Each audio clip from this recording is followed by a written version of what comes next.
उत्तर प्रदेश में दलित vote bank की politics कितनी जोरदार होगी, इसका अंदेशा अब मिलने लगा है। बीजेपी अपनी चुनावी सुस्ती तोड़ चुकी है।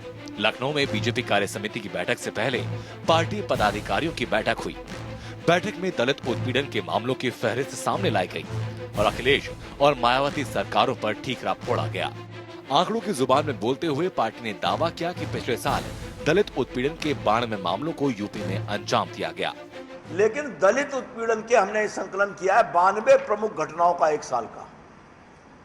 ये 92 ऐसी घटनाएं हैं जो प्रमुख घटनाएं, हीनियस क्राइम जिसे मैं कह सकता हूं। और मुख्यमंत्री के आवास और डीजीपी के आवास हो तो लखनऊ ने खुद देखा है।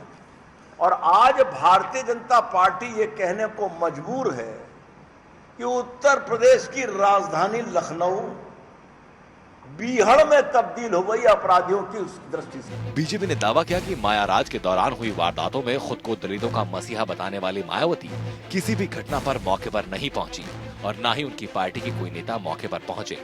ये वोटों के सौदागर हैं, दलितों के हितैषी नहीं। कि दलित की बेटी से प्रारंभ हुई मायावती जी,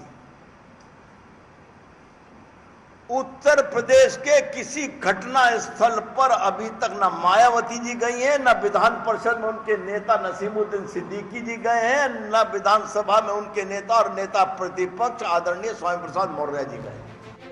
उधर दलित वोट के लिए कांग्रेस ने भी कमर कस ली है। दलित वोटों को अपने पाले में करने की जुगत में जुटी कांग्रेस ने लखनऊ से भीम ज्योति यात्रा का तीसरा जत्था भी रवाना कर दिया है। इस यात्रा को रवाना करने के साथ ही कांग्रेस नेता और SC/ST आयोग के अध्यक्ष PL पुनिया ने दलितों की मौजूदा स्थिति के लिए बीजेपी, BSP और सूबे की समाजवादी सरकार को दोषी ठहराया। और ये पैसा वो कहां से लेके आएंगे, कहां वो धन है, ये भी तो बता दें। केवल घोषणा करने में भी नरेंद्र मोदी को आगे निकलना चाहते हैं तो ये उनका अपना विकल्प है।